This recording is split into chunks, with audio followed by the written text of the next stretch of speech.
can the idea of universal fraternity help us shape the way we think about relations among nations or states in the international political system? This is obviously a very big topic, covering everything from diplomacy to international institutions, from conflict to international humanitarian aid, and well beyond this. We do not expect to solve any particular conflict or problem here, but we are hoping rather to examine the ideas behind the international system as it exists now and explore how our institutions and practices might change under the influence of a robust notion of universal fraternity. We're seeing, in a sense, the meltdown of the modern system of multilateral institutions, relationships between states, multilateralism, multilateral agreements in diplomatic terms. And I think as that melts down, there are lots of calls from around the world, from President Xi, from parts of Africa, for a new multilateralism, a new approach to international relations. And I think, that's going to need a new big idea for how we are all related, above states, beyond states. If you go back into the history of Western thought, there are two competing paradigms for thinking about how states relate to one another. And we find these two paradigms presented in one of Plato's dialogues called the Gorgias. And in the Gorgias, Socrates makes this rather startling statement that it's friendship that holds the universe together, including different communities. And that's what's most fundamental in the whole order of the cosmos. So he says there's a kind of friendship which is the glue. So, and then after Socrates, there's another speaker who comes in and says, that's all rubbish. He said, at bottom, states relate to each other in a perpetual condition of war, and if not war, preparations for war. So that's the agonistic conception, that when states relate to each other, it's always under the shadow of threat and of possible war. So I think that these two conceptions, let's call one the fraternal and the other the agonistic, they've remained constants all the way up to the present day. Some politicians, first and foremost, adopt the agonistic mode, and they approach interstate politics first and foremost as an arena where you need to threaten to get your way. And then you get a whole other conception which is played out in up until our time and in our time, and is very much the conception that lies at the basis of the European Union. And so there's so much emphasis in the European Union of cultural exchanges and so forth, which is a way of emphasizing the fraternal side. Now, I don't want to say that the European Union is perfect in any way, and there are lots of flaws, but if we just survey not just the history of philosophy, but the history of the development of political realities, we can see these two conceptions at work. How can the Christian tradition, and in particular the concept of universal fraternity, help us address the ongoing problem of war? Pope Francis has suggested that wars are basically always about an attempt to control territory. And he seems to say that it should be possible to put an end to war, as he understands it, completely. St. Augustine suggests that wars arise from sinful desires to dominate and possess wealth. So the root of the problem may run deeper than territorial conflict and be more difficult to eradicate. The big question for us, however, is whether the concept of universal fraternity has the potential to help us reshape or rethink the domain of international conflict. Tapparelli da Ziglio was an Italian author. He emphasizes, drawing from Aquinas, how states, that there's something like a community of nations. Ideally, that community should start to take on institutional form. It shouldn't remain at the level of fellow feeling, but it needs to be organized. And what's fundamental to this community of nations is a distinctive form of fraternity. And he actually uses the word love, in Italian, amore. And he said the way this community can hold together is that each member of the community should have benevolence towards the other, should recognize the value of the other. Taparelli wasn't naive. He has like a theory of just war, which is a kind of a subset of the idea, because he said when one nation gets out of line, goes rogue, as we would say today, it's fundamental that the community should step in and repress that wrongdoing. And he argues that it's most appropriate that individual nations not take into their own hands to repress the wrongdoing of another state, but ideally that should be the action of the community as a whole. So the sort of idea that Taparelli articulated, it was around 1845 when he was writing. These were quite novel ideas. Some of that has come to be embodied in the United Nations system. And I think that the word friendship emerges in the UN Charter anyway, so the friendship between nations. China talks about people-to-people diplomacy, and I think we can usefully use a new term for our relationship, and friendship is one that everybody understands.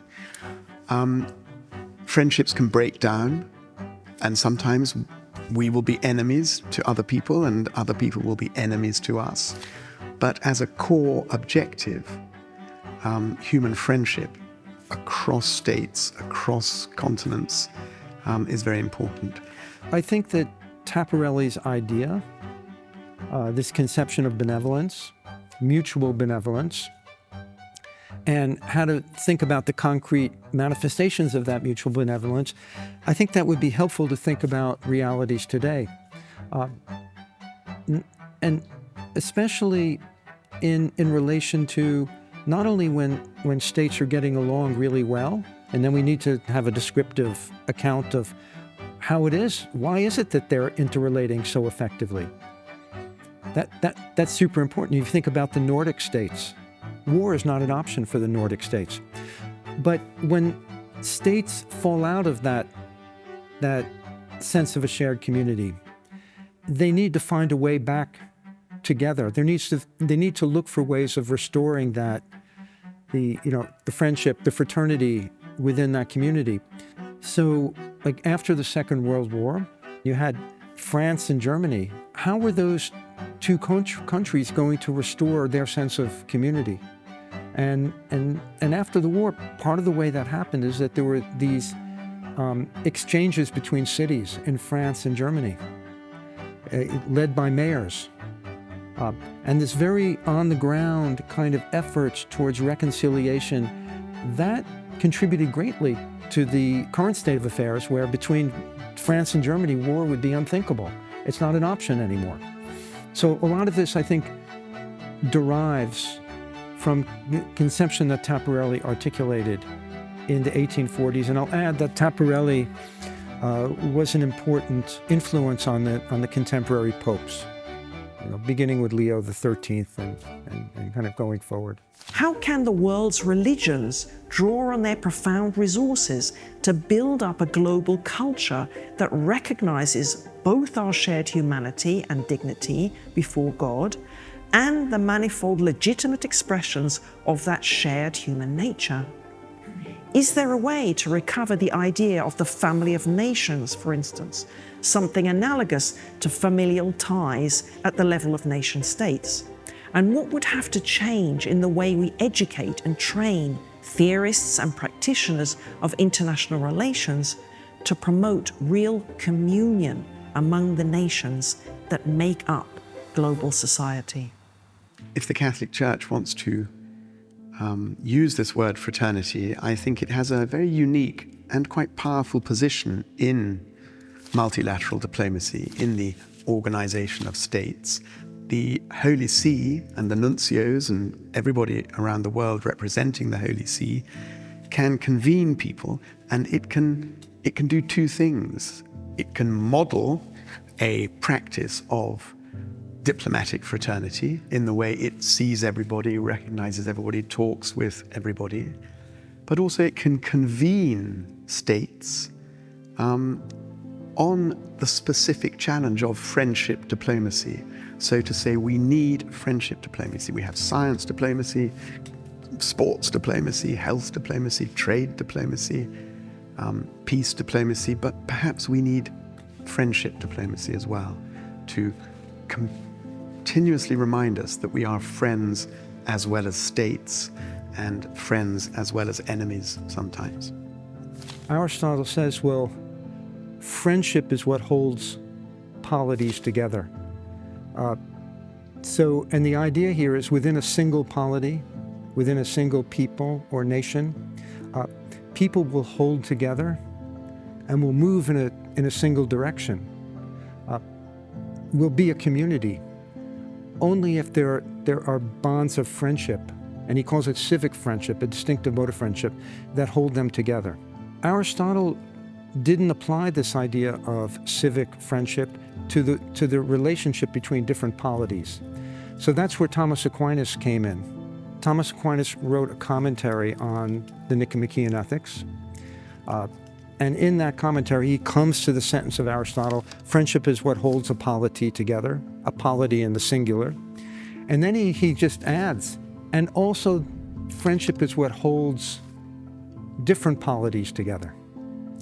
So what Aquinas is speaking to here is the idea that peoples, nations, now we talk about states, that they constitute a distinctive kind of community. And for that distinctive kind of community, there's a corresponding mode of friendship. One of the expressions of that mode of friendship are diplomats and diplomatic activities. So diplomacy is interesting, and I've worked in humanitarian diplomacy for much of my life. And in a way, diplomacy is the political technique of fraternity, because professional diplomats and the best, diplomacy at its best recognizes friendship between different states, different civilizations, different religions, but it is prepared to work even when there's conflict, even when there's differences. So in a way, diplomacy is a political model of fraternal practice, where we recognize we are all human and we have things in common, but we also recognize we have to argue about things, we may disagree, we have to find agreement, but we do it in a fraternal, respectful, relational way, which is not fighting. Are there ways that the idea of universal fraternity could help us rejuvenate and empower our international institutions?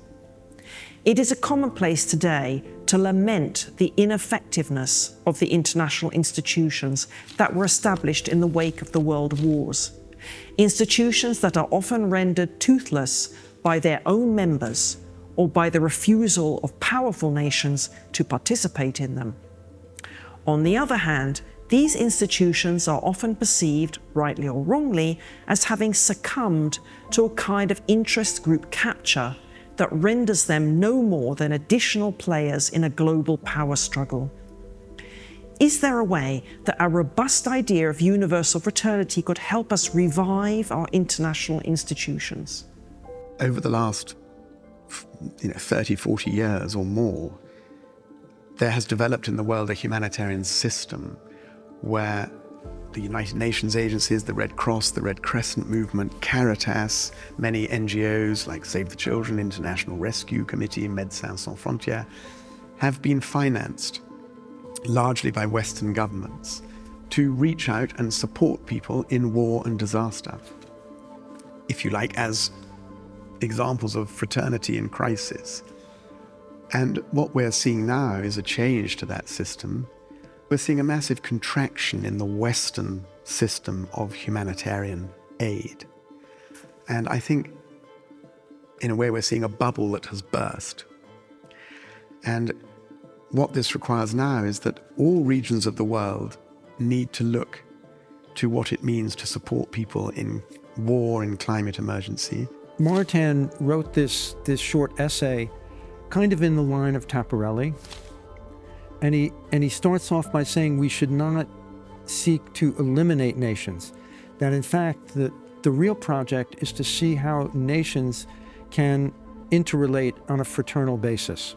So he says, fundamental for the fraternity between nations, among nations, is that there's an effort made from one nation to another to understand other nations, to spend time and to reflect carefully about the history, the distinctiveness of other nations.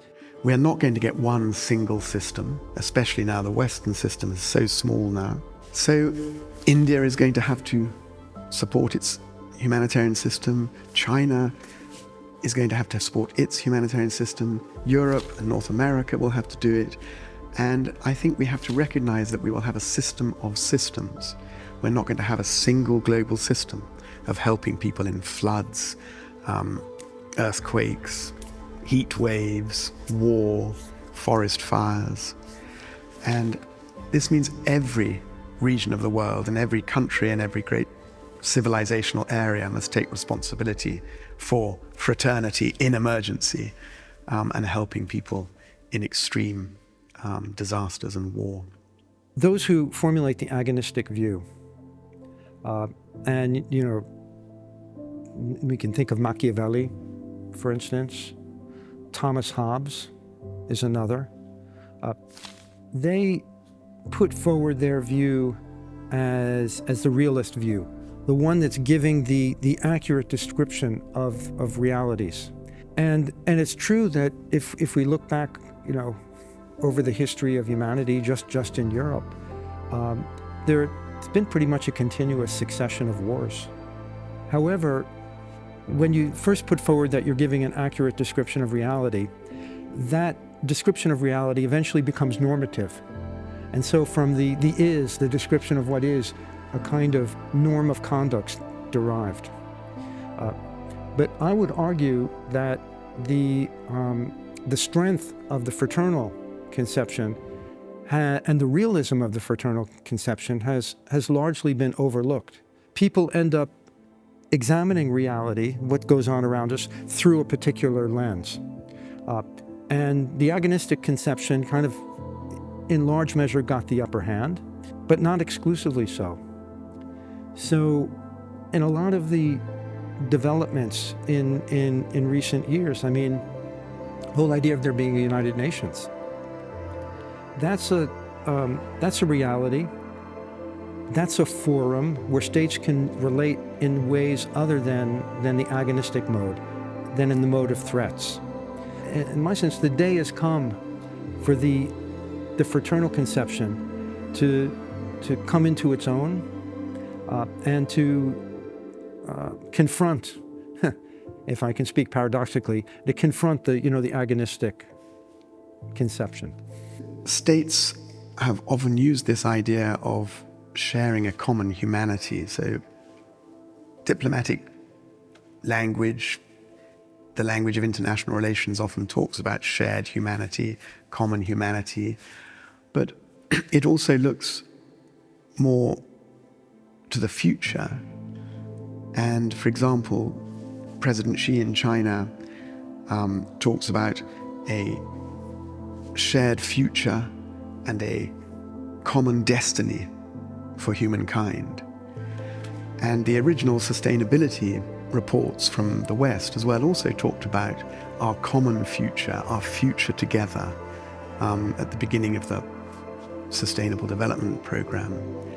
So I think there are these, and in theological terms we would talk about them as eschatological ideas, political eschatology, political thinking of what a perfect future would look like. And I think all speak to a fraternity, to a fraternal ambition to be a united, single people living fairly and sustainably on earth.